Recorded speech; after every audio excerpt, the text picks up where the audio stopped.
நீங்க இந்த பெரிய பெரிய சிஇஓஸ், பிசினஸ் பீப்பிளோட இன்டர்வியூஸ் எல்லாம் பார்த்தீங்க அப்படின்னா, அவங்க காமனா ஒரு விஷயம் சொல்லுவாங்க. எப்படியாவது காசு போட்டு ஒரு வாட்டியாச்சும் ஃப்ளைட்ல பிசினஸ் கிளாஸ்ல போயிருங்க. ஒரு லக்ஸரி கார காசு குடுத்து வாங்கிருங்க.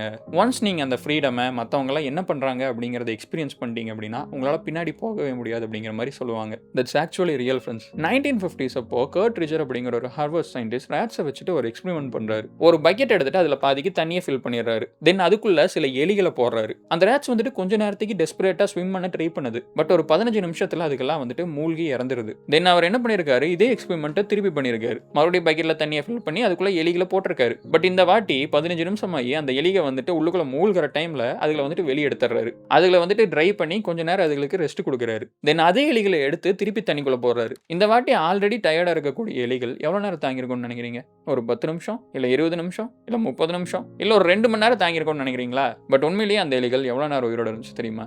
60 மணி நேரம். 60 ஹார்ஸ் வந்துட்டு ஆல்ரெடி எக்ஸாஸ்ட் ஆன அந்த எலிகள் வந்துட்டு உள்ளுக்குள்ளேயே நீந்திக்கிட்டு இருந்துச்சு. ஏன்னா அந்த எலிகளுக்கு ஒரு ஹோப் இருந்துச்சு. நம்ம இன்னும் கொஞ்ச நேரம் இங்க நீந்திக்கிட்டே இருந்தோம்னா யாராச்சும் ஒருத்தங்க நம்மள காப்பாத்துவாங்க அப்படின்னு சொல்லிட்டு அதுக்கு ஒரு நம்பிக்கை இருந்துச்சு. இதே மாதிரி தான் ஃப்ரெண்ட்ஸ் நம்மளுக்கும் ஒரு விஷயம் பாசிபிள் அப்படின்னு தெரிஞ்சுனா தான் நம்மளுக்கு அது பண்ண முடியும் அப்படின்னு சொல்லிட்டு ஒரு ஹோப் வரும். 15 நிமிஷத்துல சாக வேண்டிய எலிகள் வந்துட்டு ஒரு சின்ன ஹோப் இருந்ததுனால 60 மணி நேரம் தாங்கி இருக்குது அப்படிங்கிறது எவ்வளவு பெரிய ஒரு விஷயம். It's all in the mind friends. நம்மளால முடியும் அப்படிங்கிற அந்த ஒரு நம்பிக்கை மட்டும் இருந்துச்சு அப்படின்னா நம்ம தொடர்ந்து நீந்திக்கிட்டே இருப்போம்.